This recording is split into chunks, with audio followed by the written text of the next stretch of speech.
શું આપ જાણો છો રથયાત્રામાં ફણગાવેલા મગ અને જાંબુનો જ પ્રસાદ કેમ હોય છે?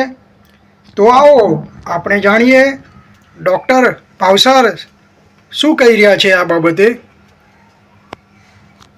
તો મગ બીમાર વ્યક્તિને ઊભા રાખવાની તાકાત આપે છે. તેમાં પ્રોટીન સારા પ્રમાણમાં રહેલું હોય છે.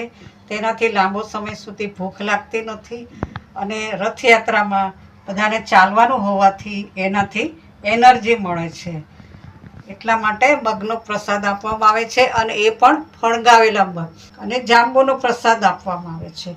તો ચોમાસામાં જાંબુનું ફળ મળતું હોય છે. તેમાં 80% પાણી રહેલું હોય છે, જેથી લાંબા સમય સુધી ચાલવાથી ડિહાઇડ્રેશન થતું નથી. અને જાંબુમાં મેગ્નેશિયમ, ફોસ્ફરસ અને સોડિયમ હોવાથી ભેજવાળા ગરમ વાતાવરણમાં પણ આપણને શક્તિ આપે છે અને વાયરસજન્ય રોગોથી રક્ષણ આપે છે અને કિડની માટે પણ ખૂબ જ ફાયદાકારક છે અને શરીરને ઠંડક આપે છે. ભગવાનને પણ આંખોમાં ઠંડક મળે તે કારણસર જાંબુનો પ્રસાદ આપવામાં આવે છે. ધાર્મિક માન્યતા પ્રમાણે ભગવાન મોસાળથી પરત ફરતા હતા ત્યારે તેમને આંખો આવી હતી, જેથી આંખોમાં પાટા બાંધવામાં આવ્યા હતા અને મગ અને જાંબુથી આંખોને ઠંડક મળે તે માટે ભગવાનને પણ જાંબુ અને ફણગાવેલા મગ ખવડાવવામાં આવ્યા હતા.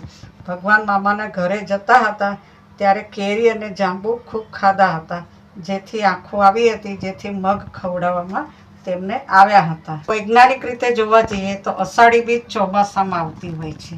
ચોમાસાના આરંભમાં આંખોને અસર કરે એવા બેક્ટેરિયા, વાયરસ ખૂબ જ પ્રમાણમાં ફેલાયેલા હોય છે. જેના કારણે કંજક્ટિવાઇટિસ, આંખોનો રોગ વધારે પ્રમાણમાં ફેલાઈ જતો હોય છે.